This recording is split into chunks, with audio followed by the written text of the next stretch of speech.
저는 오늘 제목을 입장의 차이를라는 제목을 가지고 말씀을 나누기로 합니다. 이 예레미야서에 나타나 있는 남방 유다의 멸망 과정 속에서 서로 각자의 입장의 차이를 통하여서 우리가 서로를 이해하는 마음을 가지는 일을 원하는데요. 어, 먼저 한 이야기를 해드리겠습니다. 옛날 시골 마을에 처녀가 아이를 낳게 되어서 그 사건으로 해서 온 마을이 온통 화제거리가 된 이야기입니다. 예나 지금이나 흔하지 않는 일이 바로 처녀가 이제 임신을 하고 아이를 낳는 일인데요. 그런 것처럼 이날도 이 마을에도 그런 일이 발생하니까는 사람들이 모이는 곳곳마다 이 이야기거리로 화제가 된 것입니다. 그래서 어느 날 이제 팔레트에서 여인들이 모여가지고 이런저런 이야기를 하다가 그날도 어김없이 어떤 이야기를 나눴냐면은 결혼을 하지 않은 처녀가 아이를 낳은 것 때문에 이제 한참 열을 올리면서 이야기를 하고 있는 도중이었어요. 그런데 한참 이야기를 하고 있는 도중에 누가 나타났냐면은 이 아이 기저귀를 빨기 위해서 이 주인공이 나타난 것입니다. 그래서 이제 주인공이 와서 빨래를 하려고 보니까는 기저귀를 빨려고 보니까는 주변 사람들이 이야기가 좀 심상치 않은 거예요. 그래서 뭔가 자기 눈치를 보면서 뭔가 이야기하고 있는 것을 감지를 했습니다. 그래서 길을 쫑긋하고 세우고 무슨 이야기를 하나 살짝 들어보니까 무슨 이야기냐면은 뭐 처녀가 아기를 낳았다는 둥, 세상에 이런 일이 다 있다는 둥, 이런저런 이야기를 막 하는 거예요. 그 이야기를 듣던 이 아이를 낳은 이 처녀가 뭐라고 대답했는 줄 아십니까? 아주 당차게 이런 이야기를 했습니다. 아니 자기들은 2, 3년 만에 애기 하나씩 낳고 있으면서 나는 20년 만에 처음 아이 하나를 낳은 걸 가지고 무슨 큰일이 난 것처럼 이렇게 야단들이냐고. 정말 별꼴이다라고 하면서 막 웃으면 막 이제 화를 내면서 이제 그 자리를 떴다라고 합니다. 이 미혼모를 두고 오늘날 우리가 자주 사용하는 말이 뭐냐면 처녀가 아기를 낳아도 할 말이 있다라는 그 이야기의 유래라고 합니다. 우리는 이 이야기를 두고 어떻게 생각하냐면요. 서로 각자의 입장에서 다 할 말이 있다라는 이야기를 우리가 이 이야기에서 교훈을 찾아냅니다. 이 이야기뿐만 아니라 대다수의 많은 사람들은 각자 자기의 입장에서 그리고 자기 위치에서 각자 할 말이 있는 것이 사실입니다. 각자 자기 입장에서 할 말이 없는 사람은 아마 아무도 없을 거예요. 우리가 이런 상황 속에서 각자의 입장을 이해하느냐 그리고 각자의 입장을 무시하느냐에 따라서 현명한 판단을 내리는 데는 엄청난 차이가 있습니다. 이해를 하느냐 이해하지 못하느냐에 따라서 우리가 어떤 판단을 내릴 때에 옳게 또는 그르게 판단을 내릴 수 있기 때문에 각자의 입장을 이해하는 것은 굉장히 중요하다는 것입니다. 그런 측면에서 오늘은 이 예레미야서에 나타난 남방 유다가 멸망하는 과정 속에서 이 남방 유다의 맨 마지막 왕이었던 시드기야 왕의 입장, 그리고 백성의 입장, 그리고 그 당시에 하나님의 기별을 전한 선지자 예레미야의 입장, 그리고 하나님의 입장에서 각각 생각을 한번 해보고자 합니다. 그리고 그 모든 입장을 고려하여서 어떤 것을 선택하는 것이 가장 현명한 것인지를 우리가 성경 말씀을 통하여서 한번 생각해 보는 시간을 가졌으면 좋겠습니다. 여기에 지금 이 하나의 도표가 나오는데요. 여기 보면은 북방 이스라엘은 빨간색이고 이제 파란색은 남방 유다입니다. 근데 이 파란색의 길이가 이 왕이 통치한 기간이에요. 이 므낫세시 이제 죽고 난 다음에 그다음에 요시야 왕이 등장하는데 요시야 왕은 우리가 알다시피 이 남방 유다에서 가장 선한 왕이고 마지막으로 가장 선한 왕으로 등장한 왕이 요시야 왕입니다. 이 요시야 왕은 31년 동안 통치를 했어요. 31년 동안 통치를 했는데 그 뒤에 요시야의 후손들이 이 4명의 왕이 거치는 동안 존속을 하다가 남방 유다가 망하게 되는데요. 요시야가 죽고 난 다음에 22년이라는 그 기간이 이후에 남방 유다가 멸망합니다. 제가 왜 그것을 말씀드리냐면은 결국 요시야가 죽고 난 다음에 4명의 왕이 등극하였지만 그 이후에 많은 짧은 시간 동안 수많은 일들이 있었으면 우리는 충분히 알 수가 있다는 것입니다. 결과적으로 요시야를 끝으로 남방 유다는 정말 시속 200km를 달려서 멸망을 향하여 달려가고 있는 상황이었습니다. 이 22년 기간 동안 4명의 왕이 등극을 하였는데 그 중에 한 명은 그 애굽의 포로로 잡혀가고 한 명은 전쟁에서 전사를 하고 2명은 바벨론의 포로로 잡혀감으로 인하여 남방 유다가 완전히 멸망하는 그 정말로 정말 다사다난한 엄청난 시련의 시기가 남방 유다가 멸망하는 시기였음을 우리는 이 짧은 도표를 통해서 알 수가 있습니다. 이때 활동했던 선지자가 누구냐면 바로 예레미야라는 것입니다. 자, 여기 보면 요시야 왕을 기준으로 해서 이제 한번 간단하게 남방 유다가 멸망할 그 당 상황을 간략하게 한번 정리를 해보기를 원하는데요. 요시야 왕이 죽고 난 다음에 국제 상황을 살펴보면 요시야 왕이 죽고 난 다음에 둘째 아들인 여호아스가 왕위에 오르게 됩니다.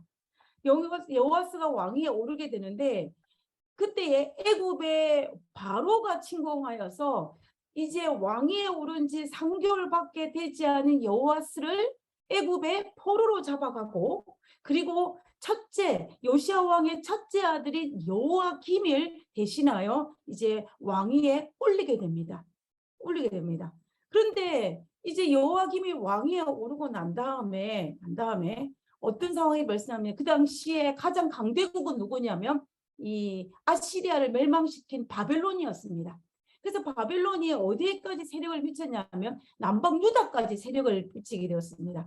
그래서 이제 남방 유다는 여호아김이 바벨론과 신하 나라 봉신국가로 맺었습니다. 그래서 해마다 조공을 바치게 되는 상황이 봉신국가를 맺게 된 상황이었어요.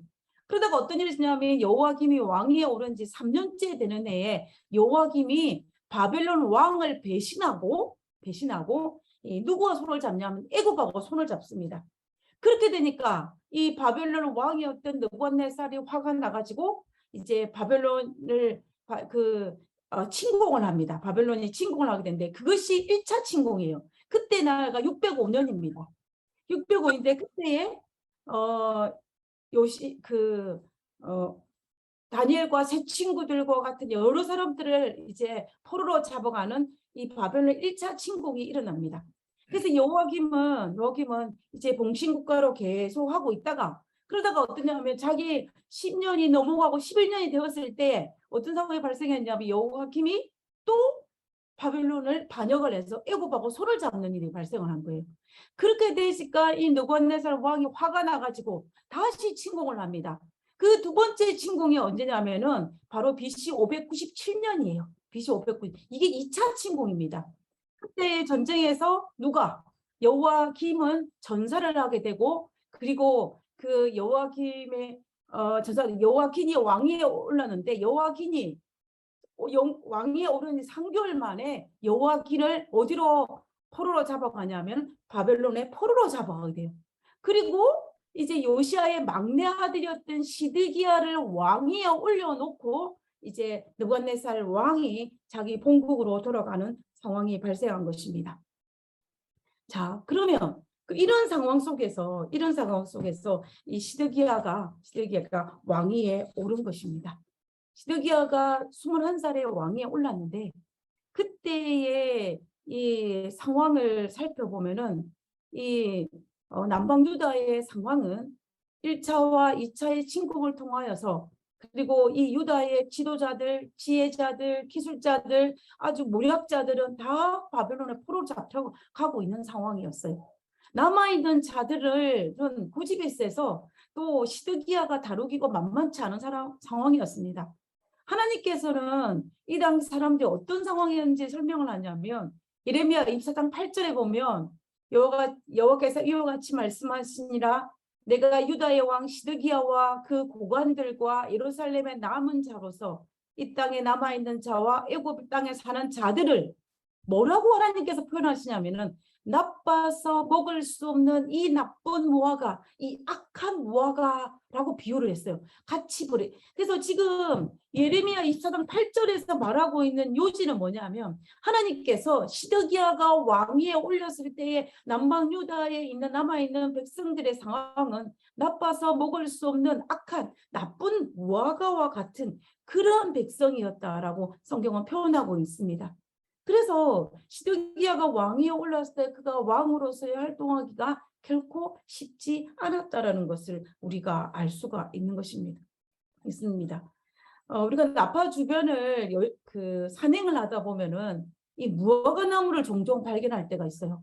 그런데 우리가 알다시피 캘리포니아는 여름에는 비가 내리지 않습니다. 그러니까 물이 없어요. 물이 없는데 이런 와중에도 무화과 나무가 잎이 무성한 걸 보면 참 반갑기는 하는데 근데 문제는 뭐냐면 열매가 없습니다. 그리고 열매가 있다고 할지라도 그 열매는 거의 먹을 수 없는 열매예요.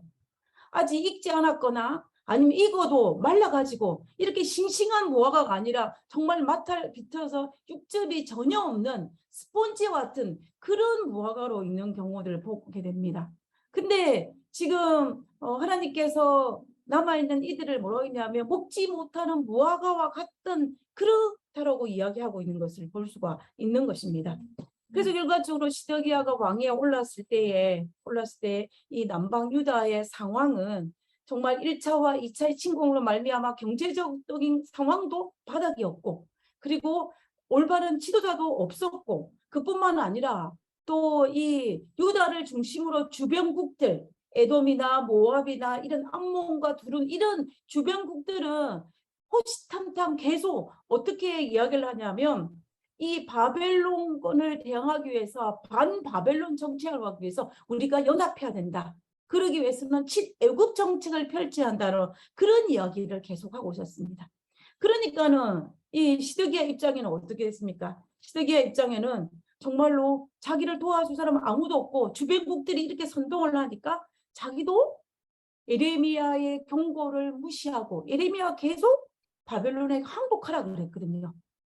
그런데 바벨론과 계속 화친을 유지하라 그랬는데 이 시드기야는 예레미야 경고를 무시하고 이 반바벨론 정책을 펼치고 그리고 애국과 동맹을 맺는 그런 일들이 계속 발생하는 것입니다. 그런 상황이 되니까 어떻게 됩니까? 시드기야가 반기를 들었다는 소식을 듣고 BC 588년에 느부갓네살 왕이 다시 남방 유다를 이제는 완전히 멸망시키기 위해서 쳐들어옵니다. 쳐들어와요. 그래서 예루살렘 도성을 이제 에워싸는 일들이 BC 588년에 일어나는 것입니다. 이때 시드기야가 왕위에 오른 지 9년째 되는 해예요. 그리고 이 남방 유다가 멸망하기 한 1년 6개월 정도 전에 일어난 사건이 바로 이때 사건인 것을 볼 수가 있습니다. 자, 이때에 이러한 상황에 처했을 때 하나님께서 예레미야를 통해서 하신 기별이 있었습니다. 이 기별이 어떤 기별이냐면은 예레미야 21장의 기별입니다. 예레미야 21장의 이 배경은 이제 바벨론이 침공해 왔을 때에 하나님께서 기별로 주어진 메시지예요. 21장 4절입니다. 이스라엘 하나님 여호와께서 이와 같이 말씀하시되 지금 바벨론이 우리를 포로로 에워싸고 있는데 이때에 하나님께서 우리에게 하신 말씀이 있는데 그 말씀이 이것이다 라고 이야기하는 것입니다. 보라 너희가 성 밖에서 바벨론의 왕과 또 너희를 에워싼 갈대아인 바벨론 사람들이죠. 갈대아인과 싸우는데 쓰는 너희 손의 무기를 내가 뒤로 돌릴 것이요. 우리가 적군과 싸우기 위해서 무기를 앞으로 내밀어야 됩니다. 근데 뒤로 돌린다는 것은 싸울 필요가 없다는 이야기예요. 그리고 그것들을 이 성 가운데 모아드리리라 라고 했습니다. 그러면 이 말을 가만히 보면은 지금 예루살렘 성을 둘러싸고 있는 바벨론 군대가 성 안으로 들어오겠다는 이야기예요.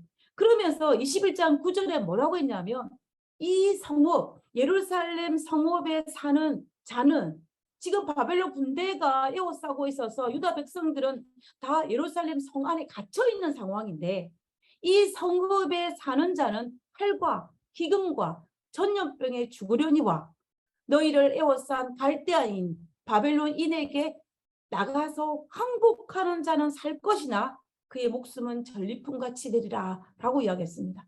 그래서 만약에 이 말을 결과적으로 뭐냐면 바벨론 군대에 의해서 멸망당할 것이니 어떻게 하라는 것입니까? 항복하라는 거예요. 항복하라. 이것이 언제 주어진 메시지냐면 바벨론 군대가 예루살렘 성을 처음 에워쌌을 때 BC 588년에 주어진 메시지입니다. 근데 이 메시지가 주어졌는데 이 동일한 기별이 시드기야 왕 11년, 그러니까 달수로 하면 1년 6개월이 조금 지나지 않았을 때, 거의 1년 지났을 때 멸망하기 바로 직전에 또다시 그 기별이 주어집니다. 그 기별이 뭐냐면 예레미야 38장 17절이에요. 그럼 이 기별은 예루살렘 멸망 바로 직전의 기별입니다. 내가 만일 바벨론 왕의 고관들에게 항복하면 내 생명이 살겠고 이 성이 불사름을 당하지 아니하겠고 너와 내 가족이 살려니와 내가 만일 나가서 바벨론의 왕의 고관들에게 항복하지 아니하면 이 성이 갈대아인의 손에 넘어가리니 그들이 이 성을 예루살렘 성을 불살할 것이며 너는 그들의 손을 벗어나지 못하리라 하셨나이다. 다른 이 기별이 또다시 주어졌습니다. 항복하라는 메시지예요. 처음에 포로로 잡혔을 때 둘러싸였을 때도 항복하라고 말씀하셨고 그리고 이제 1년 6개월 거의 버텼는데 그 버틴 과정 속에서 하나님께서 뭐라고 말씀하냐면 항복하라. 그러지 아니하면 이 성마저도 불사름을 당할 것이라 라고 하나님의 메시지가 주어진 상황이었습니다. 지금까지 간략하게 말씀드렸지만 이것이 유다 멸망 직전에 있었던 사건이에요. 팩트입니다. 눈에 보이는 상황이었어요. 주변의 상황과 하나님께 기별이 주어지는 상황이었습니다. 이 상황은 시드기야에게도 유다 백성에게도 최악의 위기 상황입니다. 이때 유다와 그리고 시드기야 왕은 어떤 선택을 해야 할 기로에 서 있었던 것입니다. 저는 이 최악의 위기 상황이 이 시드기야와 유다 백성 이런 사람들에게 오는 것이 아니라 가끔 우리의 삶 속에도 슬그머니 찾아오는 경우가 정말 종종 있습니다. 이때 우리는 어떤 선택을 해야 할까요? 저는 유다 멸망 직전의 최악의 상황에서 정말 선택 기로에 있었던 이 유다 백성과 또 시드기야 왕과 또 그 주변의 모든 사람들의 그 선택이 얼마나 중요한지를 우리는 다시 한번 예레미야서를 통해서 확인하게 됩니다. 그래서 저는 이 상황 속에서 유다가 멸망의 직전의 상황 속에서 정말 이 하나님과 세 부류의 입장, 하나님의 입장은 어떤 입장이었는지 그리고 하나님의 기별을 전하는 예레미야의 입장은 어떤 입장이었는지 그리고 그 기별을 받아들인 시드기야의 왕의 입장은 어떤 입장이었는지 그리고 유다 백성은 어떤 입장이었는지 우리가 한번 이 시간에 살펴보기를 원하는 것입니다. 그리고 그 입장을 살펴보면서 우리가 어떻게 그 입장을 이해함으로써 어떻게 선택하는 것이 좋은지 한번 생각해보는 시간을 가졌으면 좋겠습니다. 첫 번째 입장입니다. 첫 번째는 유다 백성들의 입장이에요. 유다 백성들의 입장. 자, 이런 상황 속에 있을 때 유다 백성들의 입장은 어떤 입장이었습니까? 첫 번째로 유다 백성들의 입장은 이 유다 백성들이 정신세계 밑바탕에 쫙 깔려있는 사상이 하나 있었습니다. 그 사상은 바로 선민사상이에요. 특권의식입니다. 하나님께 택함 받았다라는 이 선민사상, 이 특권사상이 이 유다 백성들에게 정말 뼛속 깊이 쫙 깔려 있었어요. 그래서 그들은 이 하나님의 선택받은 백성이라는 이 사상이 정말 조건적인 것임에도 불구하고 그들은 무조건적인 특권 사상을 그 가슴에 뿌리 깊이 박혀 있었습니다. 그럼으로써 그들의 생각 속에는 어떤 일이 발생했냐면 우리의 조국 유다는 어떻게 한다? 절대로 망하지 않는다는 강한 신념이 그들에게 있었습니다. 왜냐하면 우리는 하나님의 선택받은 백성이기 때문에. 그리고 두 번째는 뭐냐면 예루살렘 성전은 절대로 무너지지 않는다는 그 사상이 그들의 뼛속 깊이 있었어요. 왜? 하나님의 성전이기 때문에, 하나님의 선택받은 백성이기 때문에 우리가 어떻게 하든지 상관없이 하나님은 유다와 예루살렘 성전을 지켜줄 것이라는 그러한 강한 신념이 그들에게 있었습니다. 그것이 그들의 입장이었어요. 그래서 예레미야 38장에 이 예레미야가 정말 바벨론에 항복하라는 하나님 메시지가 주어졌을 때 그들은 그것을 받아들일 수 있는 마음의 여유가 없었어요. 아니 오히려 그들의 입장에서는 바벨론에게 항복하라는, 이제 우리가 망할 것이라는 그 메시지를 전하는 이 예레미야가 나라를 팔아먹는 매국노로 바라보았을 것입니다. 그리고 또 온 백성들에게 사기를 꺾고 용기를 상실하게 하는 정말 그런 나쁜 그런 장본인이라고 예레미야를 바라봤을 것입니다. 그러니까 어떻게 돼요? 그들은 예레미야를 좋게 볼 수가 없는 것입니다. 우리나라는 망하지 않는데, 예루살렘 성전은 무너지지 않는데 무너질 것이라고 말하고 항복하라고 이야기하니까 매국노와 같은 예레미야를 이 유다 백성 입장에서는 받아들일 수가 없었던 것입니다. 그리고 그들에게는 유다 백성에는 또 믿는 구석이 하나 있었어요. 그게 뭐냐면 이 거짓 선지자 하나냐의 예언이었습니다. 우리가 지금은 거짓 선자라 말하지만 유다 백성들에게는 이 선자가 거짓 선자인지 참 선지자인지 분별할 수 있는 영이 없었어요. 거짓 선자 하나냐가 뭐라고 예언을 했냐면 예레미야 28장 2절에 보면 만군의 여호와 이스라엘 하나님이 이같이 말씀하여 가라사대, 그도 하나님의 이름을 빌어서 이야기합니다. 그가 뭐라고, 하나냐가 뭐라고 했냐면 내가 바벨론 왕의 먹이를 꺾었느니라. 내가 바벨론 왕 느부갓네살을 이곳에서 바벨론으로 옮겨간 여호와의 집 모든 기구를 두 해가 차기 전에 2년이 되기 전에 다시 어떻게 이곳으로 가져오게 하겠고 1차와 2차를 통하여서 성전 안에 있던 모든 성전 기물들을 다시 가져오게 하겠고 4절에 내가 또 유다 왕 여호와김의 아들 여고니야, 이 2차 포로로 인해서 잡혀갔던 이 여호와김 왕, 이 왕도 바벨론으로 간 유다 모든 포로를 같이 다시 이곳으로 돌아오게 하리니 이는 내가 바벨론 왕의 먹이를 꺾을 것이니라 라고 이야기했습니다. 이것이 누구냐면 하나냐 선자의 예언이었어요. 거짓 선자의 예언이었습니다. 이 하나냐 선자의 예언과 예레미야 선자의 예언은 완전 정반대였습니다. 지금 유다 백성들의 입장에서는 이 두 예언 중에 한 예언을 받아들여야 될 입장이 그들의 입장이었습니다. 그런데 하나님께서는 지혜 있는 자는 깨닫게 하시기 위해서 이 두 예언을 주시고 이 하나냐 선자가 이 예언을 했을 때 예레미야가 예언을 했어요. 하나냐는 거짓 선자라는 말씀을 하시면서 이 예레미야가 무슨 예언을 했냐면 그 예언한 그 해에 하나냐가 죽을 것이라고 했습니다. 그런데 그 예언대로 하나냐가 죽었어요. 그러면 지혜 있는 사람이라면 하나냐가 죽었으면 누구의 예언대로? 예레미야의 예언대로. 그럼 누구의 예언이 맞습니까? 예레미야의 예언이 맞는 거예요. 그럼 예레미야의 예언을 받아들이고 하나냐의 예언을 받아들이지 않아야만 지혜로운 사람이었습니다. 그러나 이스라엘 백성들은 그렇게 하지 않았어요. 이스라엘 백성은 자기 귀에 듣기 좋은 소리를 귀에 듣고 싶었습니다. 사람에게는 특이한 특징이 하나 있습니다. 그 특징이 뭐냐면은 듣고 싶은 것만 듣고 보고 싶은 것만 보는 특징을 가진 것이 사람이에요. 이걸 우리가 확정평양이라는 말을 쓰고 칵테일 효과라는 말을 쓰는데 사람들은 자기가 듣고 싶은 말 또 보고 싶은 것만 듣는 그런 게 있습니다. 그래서 우리가 보면은 아무리 시끄럽게 떠드는 소음 중에도 엄마는 자기 아이의 울음소리를 들어요. 다른 사람은 다 못 듣는데 엄마는 듣습니다. 그런 것처럼 사람들은 자기가 듣고 싶고 자기가 보고 싶은 말 듣는 그런 상황, 그런 경향이 있어요. 우리가 뭐 하지 않냐면 정신을 집중하지 않냐고 또 하나님 말씀에 굳게 잡히지 않냐면 이렇게 되는 경향이 있습니다. 그래서 이스라엘 백성들도 그랬어요. 이스라엘 백성들도 자기들이 하나님의 선민사당이라는 이런 무서운 특권의식에 빠져 있었기 때문에 눈앞에 보인 하나냐가 거짓 선자임에도 밝혀졌음에도 불구하고 그들은 누구의 말을 듣기를 좋아했냐면 하나냐의 말을 듣기를 더 좋아했다는 것입니다. 그리고 지금은 어떤 상황이에요?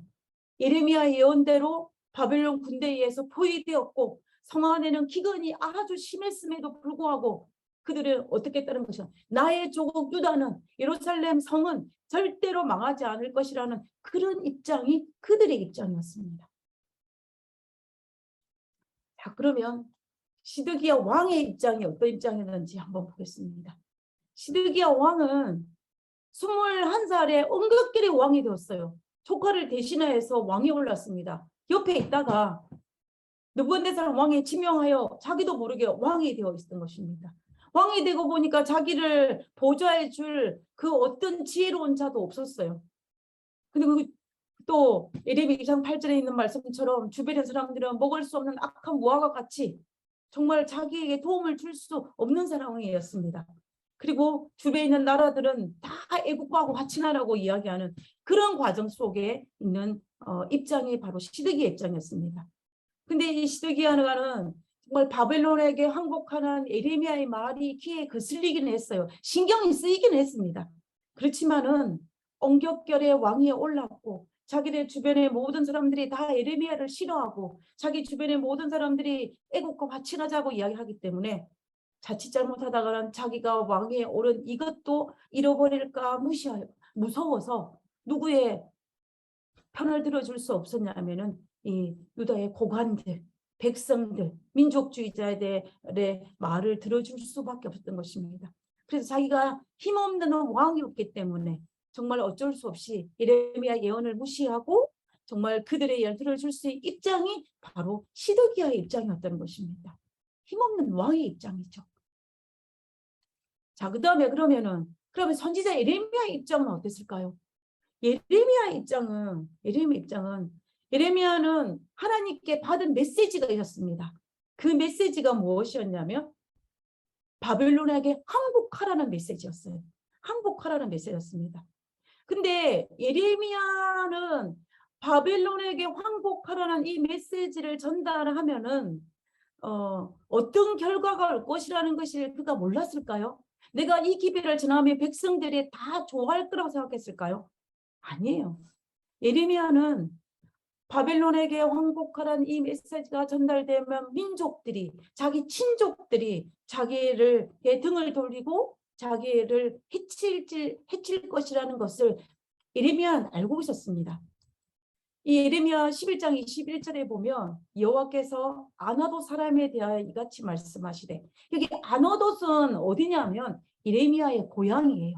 예레미야 친족들이, 예레미야의 친척들이, 가족들이 살고 있는 동네가 아나돗입니다. 그러니까는 여호와께서 말씀하시는 아나돗 사람들이라는 것은 이 예레미야의 친족과 친척들이 말하기를 그들이 내 생명을 취하려고 찾아 이르기를 너는 여호와 이름을 예언하지 말라. 여호와 이름으로 예언하지 말라. 이 말은 무슨 말이에요? 바벨론에 항복하라는 그 메시지를 말하지 말라는 이야기예요.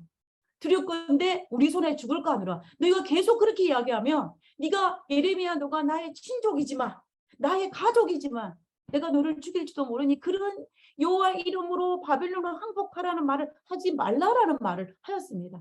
그리고 우리가 이 예레미야 11장 21절의 이 말씀을 통하여서 예레미야는 자기가 이 기별을 지나면 동족뿐만 아니라 자기의 친족에게도 자기의 가족들에게도 배척을 당한다는 것을 예레미야는 알고 있었어요. 알고 있었습니다. 그래서 그랬는데 그럼에도 불구하고 예레미야는 왜 계속해서 바벨론 항복하는 그 기별을 전했을까요? 그 이유를 예레미야가 이렇게 고백했습니다. 내가 다시는 여호와를 선포하지 아니하며 그 이름으로 말하지 아니하려 하면 내가 지금 이런 상황 때문에 난 절대로 이제는 말하지 않겠다. 하나님의 기별을 전달하지 않겠다라고 하면 나의 중심이 불붙는 것 같아서 골수에 사무치니 답답하여 견딜 수 없나이다 라고 이야기합니다. 내 상황은 알지만 그렇지만 내가 이 하나님께 받은 기별을 전달하지 않으면 내 중심이 불붙는 것 같아서 내가 정말로 참을 수가 없다 라고 고백하는 거예요. 이것이 바로 예레미야의 입장입니다. 예레미야는 자기가 하나님의 기별을 전하면 어떻게 될 상황을 알고 있었지만 정말 그것을 포기할 수 없었던 그 이유는 뭐냐면 내 동족에 대한 사랑, 하나님의 기별에 대한 확실성, 이것을 알고 있었기 때문에 예레미야는 내 중심이 불붙는 것 같아서 내 상황은 이러하지만 내가 그 기별을 전달하지 않을 수 없어서 기별을 전하는 것이 바로 예레미야의 입장이었다라는 것을 우리는 여기서 알 수 있다는 것입니다. 자, 그러면 하나님의 입장은 어떨까요? 하나님의 입장은 하나님은 유다의 죄의 결과가 이제 돌이킬 수 없다라는 것을 알았어요. 이미 추가 기울어졌다라는 것을 알았습니다. 유다의 죄는 이제 멸망을 선고받을 수밖에 없다는 것을 이제 하나님은 알았어요. 그래서 하나님께서 예레미야에게 뭐라고 이야기합니까? 중보기도 하지 말라 그래요. 우리가 출애굽기에 보면 모세가 시내산에 올라가서 식경을 받을 때에 산 아래에 있던 이스라엘 백성들이 우상 숭배하자 하나님께서 모세에게 어떻게 합니까? 이들을 다 쓸어버리겠다 여기에요. 그때 모세가 하나님께 중보기도하기를 생명책에 내 이름을 지워달라고 애걸하면서 중보기도한 것을 여러분이 기억하실 것입니다. 그때 하나님께서 모세의 중보기도로 뜻을 돌렸다는 것을 우리는 출애굽 역사에서 기억합니다. 하나님께서 이 중보기도를 누구에게? 예레미야에게 하지 말라고 이야기해요. 그러면서 유다의 죄는 누구의 죄보다 크다라고 말씀하시냐면 북방 이스라엘보다 크다라고 이야기합니다. 북방 이스라엘이 어떤 나라예요? 북방 이스라엘은 남방 유다와 달리 단 한 명의 선한 왕도 등장하지 않은 나라가 북방 이스라엘이에요. 그리고 북방 이스라엘은 공공연하게 국가적으로 우상을 섬긴 나라가 바로 북방 이스라엘입니다. 그리고 북방 이스라엘은 그 죄악의 잔이 차서 이미 BC 722년에 멸망한 나라가 북방 이스라엘이에요. 근데 유다의 죄는 그 북방 이스라엘 죄보다 더 크고 이 남방 유다는 정말 기만죄와 위선죄까지 합쳐서 더 큰 죄를 지었다라고 이야기합니다. 그래서 유다의 죄는 금강석 철핀으로 기록했다 그랬어요. 그래서 그런 상황이기 때문에 하나님 입장에서는 유다의 죄악으로 말미암아 유다가 멸망할 수밖에 없는 상황이었습니다. 그런데 이런 입장에서 이 하나님의 입장과 그다음에 누구의 입장? 시드기야의 입장과 백성의 입장과 예레미야 이 모든 입장들 속에서 하나님께서는 유다의 입장, 유다 백성들의 입장과 시드기야 왕의 입장을 이해하셨기 때문에 하나님은 아셨어요. 이해하셨기 때문에 그들을 이해하셨기 때문에 뭘 주기를 원하시냐면 마지막 기회를 주기를 원하셨습니다. 마지막 기회를 주기 위해서 정말 하나님께서는 정말 거짓 선자의 희망을 걸고 있는 유다 백성들에게 정말 마지막으로 기회를 주기 위해서 하신 말씀이 바로 이 말씀이었던 것이에요. 예레미야 38장 17절에 18절입니다. 이거는 예루살렘 멸망의 직전의 상황이에요. 항복하라는 것입니다. 그리하면 어떻게 하겠다? 이 성이 불사름을 당하지 아니할 것이라고 이야기하는 것입니다. 우리는 이 하나님께서 제공하신 이 마지막 기회를 우리가 보면서 우리가 무엇을 할 수 있냐면 하나님께서는 정말 남방 유다가 예루살렘 성이 남방 유다는 멸망할 수밖에 없지만 바벨론 포로로 잡혀갈 수밖에 없지만 왜? 그들의 죄악의 잔이 차서 그러나 뭘 하기를 원하지 않았어요. 그 도성은 불사름을 당하지 않기를 원하셨던 것입니다. 그걸 하기 위해서 그들에게 정말로 예루살렘 성의 불사르는 마지막 기회를 그들에게 준 것입니다. 그래서 항복하라는 것입니다. 항복하라는 최악의 상황에서 최선을 주시기 위해서 하나님께서 마지막 기회를 주신 것이 예레미야 38장 17절과 18절의 이 말씀이라는 것입니다. 이것이 바로 죄악의 잔이 찬 시드기야 왕과 유다 백성에게 주어진 하나님의 사랑의 배려의 입장이었음을 우리는 알 수가 있습니다. 하나님의 진심이었다라는 것입니다. 우리가 이 모습 속에서 정말 백성들과 왕은 하나님과 예레미야 입장을 이해하려고 하지 않았어요. 자기 생각만 했습니다. 자기 입장만 고수했어요. 백성들과 시드기야 왕이 하나님과 예레미야 입장을 조금이라도 이해하려고 했다면 그런 자기 입장을 끝까지 고수하지 않았을 것입니다.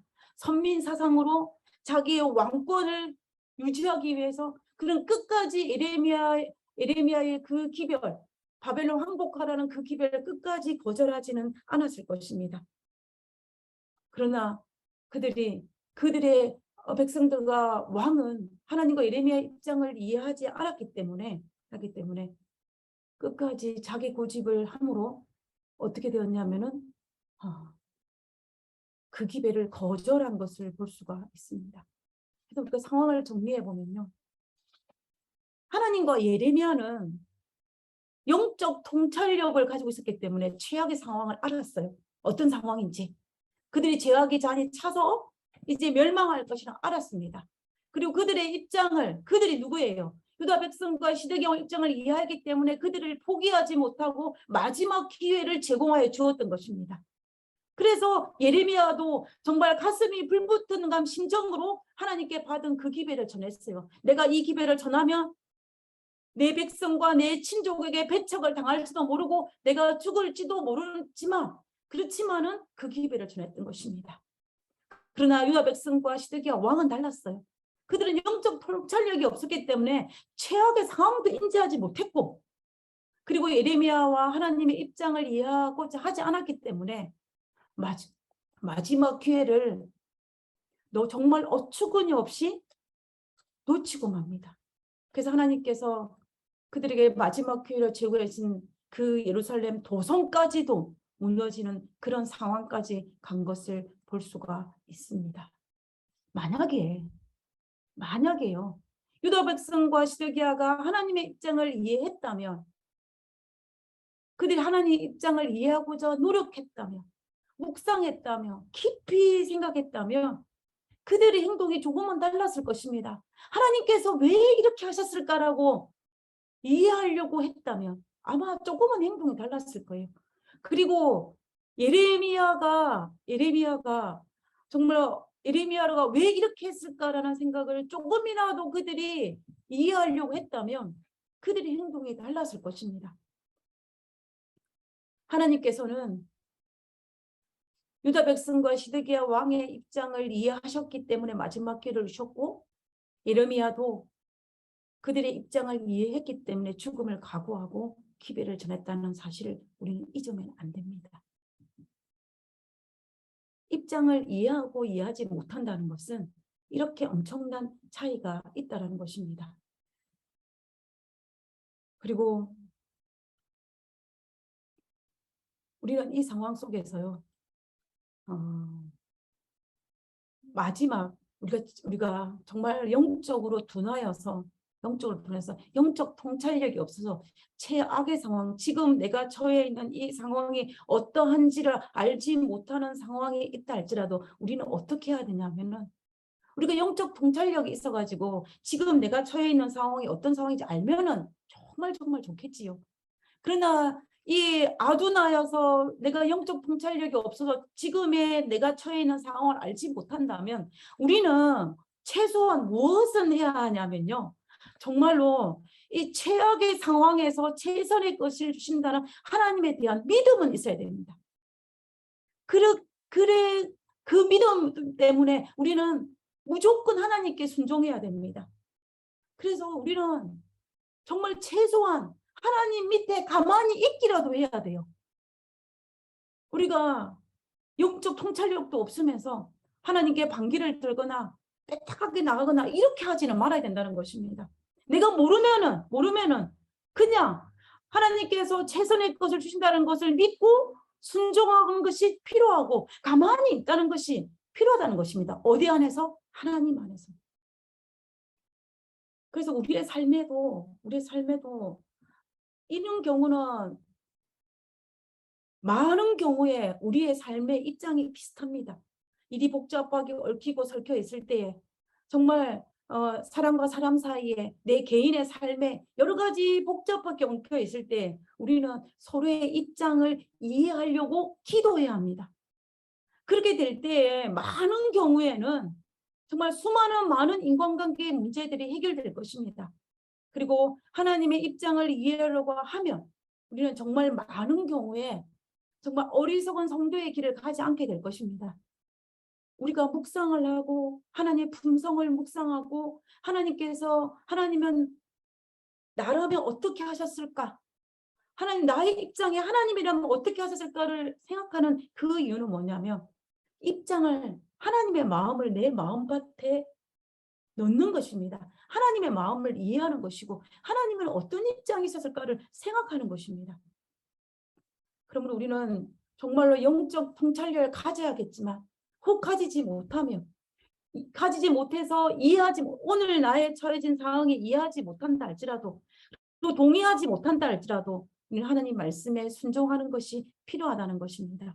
오늘날 우리 주변에 일어나는 수많은 사건들과 이해 안 되는 것이 너무 많이 있습니다. 저도 개인적으로 전쟁과 주변에 일어나는 모든 사건에 때로는 이해 안 될 때가 굉장히 많이 있어요.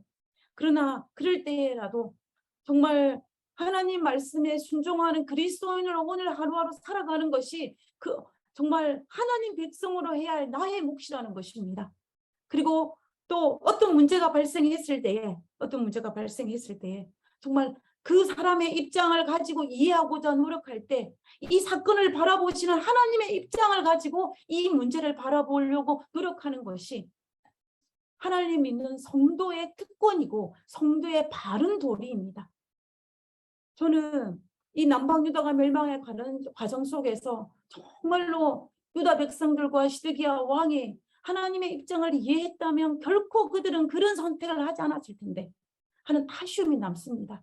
그래서 오늘 2022년을 살아가는 우리들도 우리에게 주어지는 수많은 상황들 속에서 하나님의 입장을 깊이 묵상하고 그리고 주변의 모든 상황들의 입장을 우리가 배려하고 생각하면서 우리가 올바른 선택을 한다면 하나님께서는 우리 선택에 복을 주실 것이고 또 그것을 통하여서 가장 선한 길로 우리를 인도해 줄 것이라고 믿습니다. 그러므로 우리는 최악의 상황이 우리에게 닥친다 할지라도 최선의 것을 주시는 하나님을 믿고 오늘 하루도 하나님을 바라보며 하나님을 이해하고 사람들을 이해하는 마음으로 살아가는 우리 모두가 되기를 간절히 바라면서 오늘 말씀을 마치도록 하겠습니다. 우리 찬미 부르고 기도하고 마치도록 하겠습니다.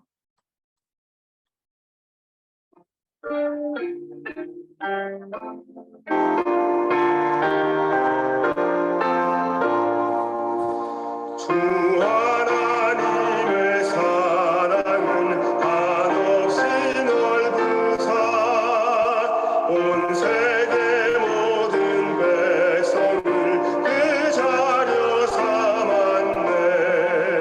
각 나라 말과 역사가 다 다를지라도 온 천하 사람 모두 다 한 형제 자매라.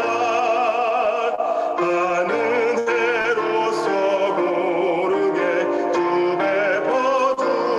베풀어주시고 다 같은 주의 계시를 늘 보여주시네.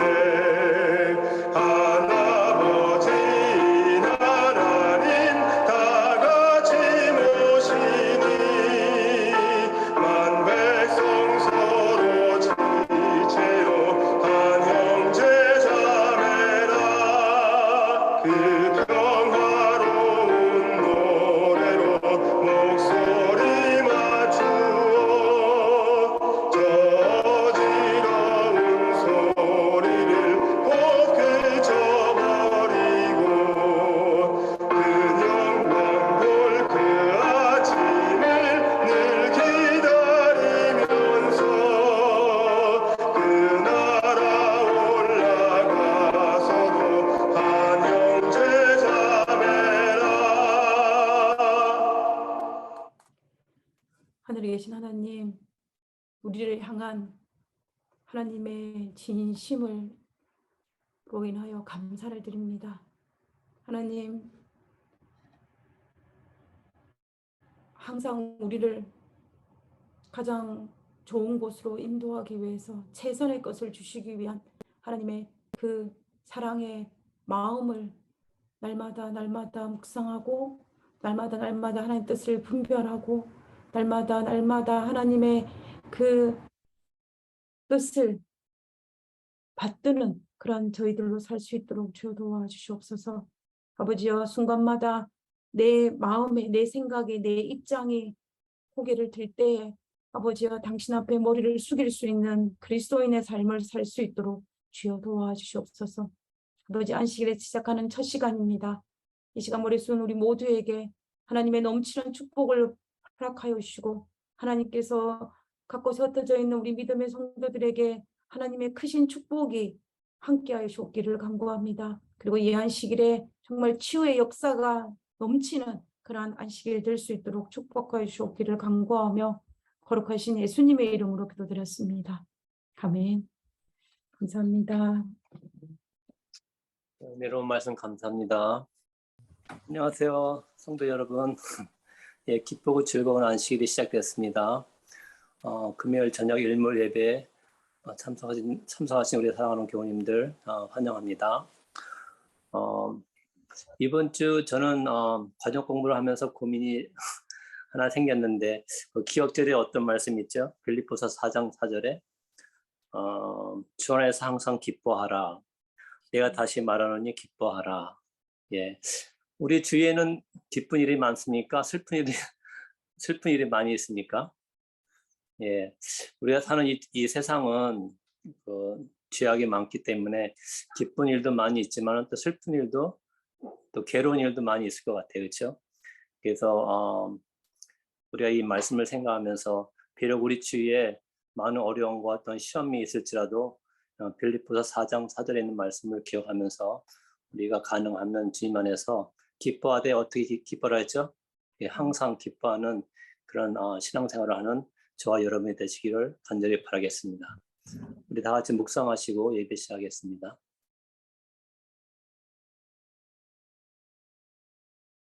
예, 우리 첫 찬미 245장 주 믿는 형제들 다 같이 부르겠습니다.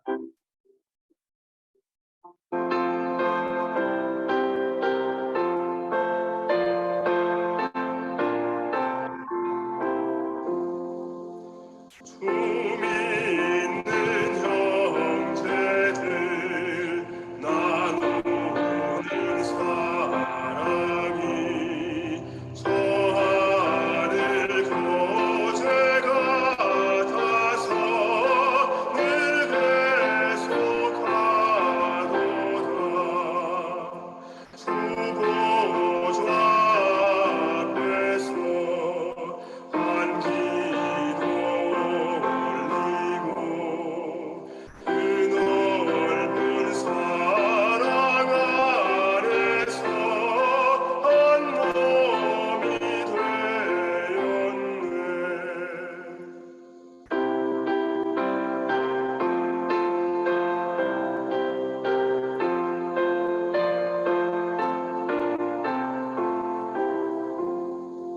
한 몸이 되었네. 또 이별할 때에 맘이 작아여도 주 안에 연락되어서 만나기 바라네. 여호와는 은혜로우시며 긍휼이 많으시며 노하기를 더디하시며 인자하심이 크시도다. 여호와께서는 모든 것을 선대하시며 그 지으신 모든 것에 긍휼을 베푸시는도다. 여호와여, 주께서 지으신 모든 것들이 주께 감사하며 주의 성도들이 주를 송축하나이다. 은혜가 많으신 아버지, 주께서 지으신 모든 만물들이 오직 주님께 영광을 돌리기 위해서 이 땅에 있는 걸 우리가 압니다. 강렬한 태양은 우리에게 더 좋은 곳으로 먹여주시기 위해서 이 여름 동안에 꼭 필요한 것임에도 우리가 그 태양 때문에 많이 또 힘겹고 어려운 시간들을 보낸다고 불평들을 합니다. 주님, 모든 자연의 만물들은 주께서 있어야 될 이유를 가지고 다 지으셨고 우리는 그곳에 순종하면서 살아가는 저희들입니다.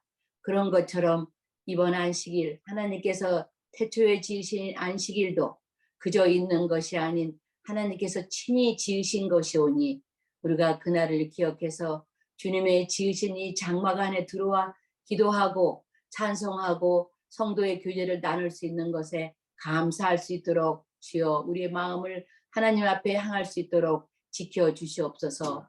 아버지 하나님, 참 일주일이 여러 가지 일들이 참 많았습니다. 특별히 아직도 지구 한 곳에서는 전쟁의 그 시름이 그치지 않고 있사옵고 언제 그 전쟁이 끊을지 저희들은 상상도 할 수 없지만 하나님, 불쌍한 영혼들이 저렇게 죽게 하나님께서 외면하실 수 없는 줄 압니다. 주님 도와주셔서 빨리 그 전쟁의 바람의 끈을 잡아주셔서 더 이상은 희생자들이 나오지 아니하도록 주여 지켜주시옵소서.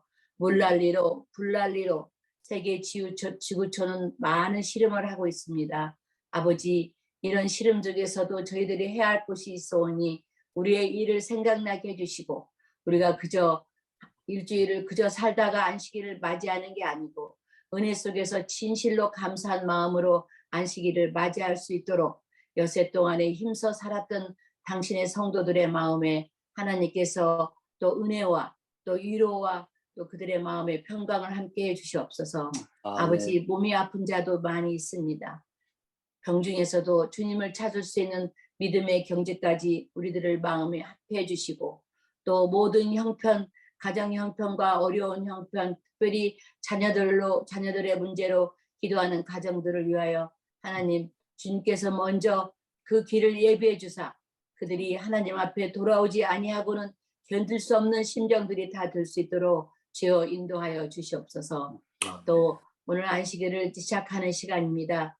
우리 성도들이 어디에 어떤 형편이 있는지 저희들은 알지 못하지만 있는 곳에서 그들도 마음을 겸비하게 해주시고 오늘 말씀을 특히 들으러 또 함께 모인 이 줌 앞에 나와 있는 당신의 백성들을 위해 하나님 은혜 주시고 복을 내려주사 늘 순종하는 모습이 하나님 앞에 늘 연락될 수 있도록 주여 지켜주시옵고 말씀을 전하는 당신의 여종에게 함께 주사 성령께서 인도하시는 한 시간이 되게 하여 주시옵기를 예수님 크신 이름 받들어 간절히 기도드려 싸움나이다. 아멘. 예, 감사합니다. 예, 이 시간에는 우리 부목사님의 귀한 말씀 읽겠습니다. 반갑습니다. 세상을 어수선하고 또 우리 집사님 기도하신 거나 우리 사이야 장로님께서 말씀하신 것처럼 세상에는 여러 가지 많은 일들이 있지만 그럼에도 불구하고 우리에게 감사하고 감사한 일이 참 많이 있는 것 같습니다. 한결같이 자리를 지켜주시는 우리 지원영 집사님을 비롯한 모든 성도님들이 있음을 인하여 이 아침에 참으로 이 저녁에 참으로 감사하는 마음이 있고요. 그리고 또 더운 날씨지만 위로하기 위해서 또 화관 예배 참여하는 분들의 모습들을 통해서 또 지난 한 주는 또 행복한 시간이었던 것 같습니다. 우리들의 마음 속에 각자의 상황은 다르지만 그리고 각자의 입장이 다르지만 우리가 하나님을 찬양하는 마음만큼은 같았으면 하는 마음이 간절합니다.